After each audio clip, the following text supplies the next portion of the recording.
എന്താണ് നാട്ടുകാർക്ക് ഈ വിഷയത്തിൽ ഒരു ദുരൂഹത നിങ്ങൾ സംശയിക്കുന്നത്? ഇന്നത്രയും വളരെ വൈകാരികമായ രംഗങ്ങളും സംഘർഷത്തിന് അടക്കം സാക്ഷ്യം വഹിച്ചു ആ സ്ഥലം. താങ്കൾ എവിടെയുള്ള ആളാണ്? താങ്കൾക്ക് കാര്യത്തിൽ ബോധ്യപ്പെട്ട സംശയിക്കുന്ന കാര്യങ്ങൾ എന്താണ്?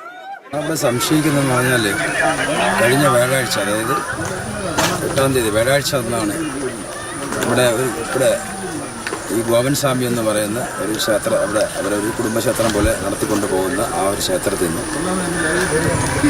ഒരു സമാധി ഇരുത്തിയെന്ന് മക്കൾ അവകാശപ്പെടുന്നു. 2 മക്കൾ അവകാശപ്പെടുകയാണ്. പക്ഷേ 9-ാം തീയതി അന്ന് രാവിലെയാണ് ഇവർ പോസ്റ്റർ ഇവിടെ ഒട്ടിച്ചത് സമാധി എന്ന്.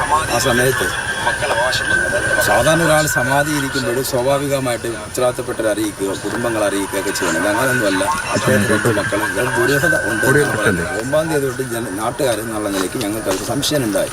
കാരണം നേരത്തെ അദ്ദേഹം ഒരു മകൻ പറഞ്ഞതെന്ന് വെച്ചാൽ അച്ഛൻ നടന്നു വന്ന് സമാധിയിരുന്നു എന്നാണ് പറഞ്ഞത്. മറ്റൊരു മകൻ വയറ്റിൽ മരണപ്പെട്ടു, അതിൽ നിന്ന് കാര്യങ്ങൾ ക്ലിയർ ചെയ്ത് കൊണ്ടുവന്ന് അവിടെ ഇരുത്തി സമാധിയാക്കിയെന്ന് ഉണ്ട്. അപ്പോൾ ഈ 2 മക്കൾ പറയുന്നതിലും വൈരുദ്ധ്യങ്ങളാണ്. അതായത് സംശയാസ്പദമായ കാര്യങ്ങൾ നടക്കുന്നതുകൊണ്ടാണ് നാട്ടുകാരെ ഞങ്ങൾക്ക് സംശയമുണ്ടായത്. ആ സംശയത്തിൻ്റെ അടിസ്ഥാനത്തിലാണ് ഞങ്ങൾ പരാതി കൊടുക്കുകയും ഈ പരാതി കൊടുത്തതിൻ്റെ അടിസ്ഥാനം മിസ്സിംഗ് കേസ് ഞങ്ങൾ 2 പരാതി കൊടുത്തിട്ടുണ്ട് സ്റ്റേഷനിൽ. ഇത് നാട്ടുകാരെന്നുള്ള നിലയ്ക്ക് നമ്മൾ ഇവിടെ ആളിനെ കാണാനില്ല. അതായത് ഇദ്ദേഹം 2-2.5 മാസം കൊണ്ട് കിടപ്പിലാണ്.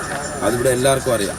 തൊട്ട അയൽവാസികളായിട്ട് താമസിക്കുന്ന കമ്പ്യൂട്ടർ ആൾക്കാർക്കും അറിയാം അദ്ദേഹം കിടപ്പിലാണ്. ഈ കിടക്കുന്ന ഒരു വ്യക്തി എങ്ങനെയാണ് നടന്നു വന്ന് ഇവിടെ ഇരിക്കുക? ഇതിലൊക്കെയാണ് ഞങ്ങൾക്ക് സംശയങ്ങളുള്ളത്. അതുപോലെ തന്നെ ഇത് ഒരു വ്യക്തിക്ക് നമുക്ക് ഈ കാലഘട്ടത്തിൽ നമുക്ക് ചിന്തിക്കാൻ പോലും പറ്റാത്തൊരു അവസ്ഥയിലാണ്. കാരണം ഇത് വിശ്വാസം എല്ലാവർക്കും ഉണ്ട്. ഇവിടെ ഗോവൻ എന്നയാൾ ഒരു ചുമട്ട് തൊഴിലാളിയായിരുന്നുവല്ലോ. അദ്ദേഹവുമായിട്ട് ജീവിച്ചിരിക്കുന്ന സമയത്ത് നിങ്ങൾക്ക് സംസാരിച്ചിരുന്നോ? അങ്ങനെ എന്തെങ്കിലും ആഗ്രഹങ്ങൾ, തനിക്കിങ്ങനെ ഒരു ആഗ്രഹമുണ്ട്, സമാധി ഇരിക്കണം, അല്ലെങ്കിൽ അവസാന നാളുകളിൽ ഇങ്ങനെ മോക്ഷപ്രാപ്തി തനിക്കുണ്ടാകണം എന്നൊക്കെയുള്ള അങ്ങനെ എന്തെങ്കിലും ആഗ്രഹമോ മറ്റോ പ്രകടിപ്പിച്ച ആളാണോ? നാട്ടുകാരുമായിട്ടൊക്കെ ഇങ്ങനെ സമ്പർക്കം, നിങ്ങളോട്ടൊക്കെ സംസാരിക്കുന്ന വ്യക്തി പ്രകൃതമുള്ള ആളായിരുന്നോ ഈ ഗോവൻ?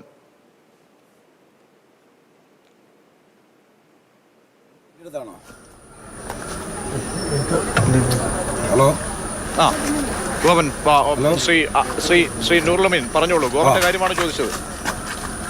അദ്ദേഹം ഇവിടെ ചുമട്ട് നമ്മളെ തൊട്ടപ്പുറത്തുള്ള ആറാലിമൂട് ചന്ത എന്നുള്ളിടത്ത് ചുമട്ട് തൊഴിലാളിയായിരുന്നു.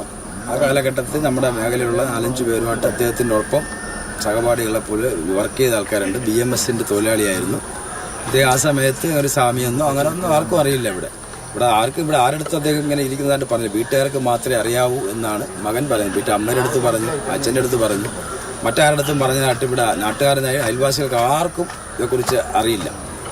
ഈ ഒരു അവസ്ഥയാണ്. അപ്പോൾ നമ്മൾ പറയുന്ന മറ്റൊന്നുമല്ല, അത് ഓരോരുത്തരുടെ വിശ്വാസം ഓക്കെയാണ്, ഇല്ല നമ്മൾ നിഷേധിക്കുന്നില്ല. അതനുസരിച്ചുള്ള നിയമപരമായിട്ടുള്ള കാര്യങ്ങളുണ്ട്.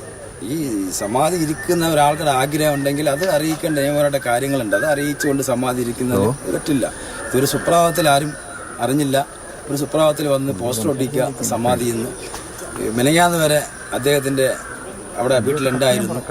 ഈ അയൽവാസികളായ ആൾക്കാർ ഇത് അദ്ദേഹത്തിൻ്റെ ശബ്ദം കേട്ടിട്ടുണ്ടെന്നാണ് അറിയുന്നത്. അതായത് തൊട്ടപ്പുറത്തൊരു വീട്ടിൽ താമസിക്കുമ്പോൾ ഈ മകനുമായിട്ട് വിഷയം ഉണ്ടായിട്ടുണ്ടെന്ന് പറയുന്നു. കിടക്കയിൽ മകനുമായിട്ട് മകൻ എന്തോ അച്ഛനെ വഴക്ക് പറയുന്നതായിട്ട് കേട്ടതായിട്ടുള്ള അയൽവാസികൾ അവർ ഇവിടെ ഈ ചാനലുകൾക്ക് ബൈറ്റ് തന്നിട്ടുണ്ട്. അപ്പോൾ തൊട്ടടുത്ത വീട്ടിലുള്ള. അപ്പം നമുക്കറിയാനുള്ള മറ്റൊന്നുമല്ല. ശരി,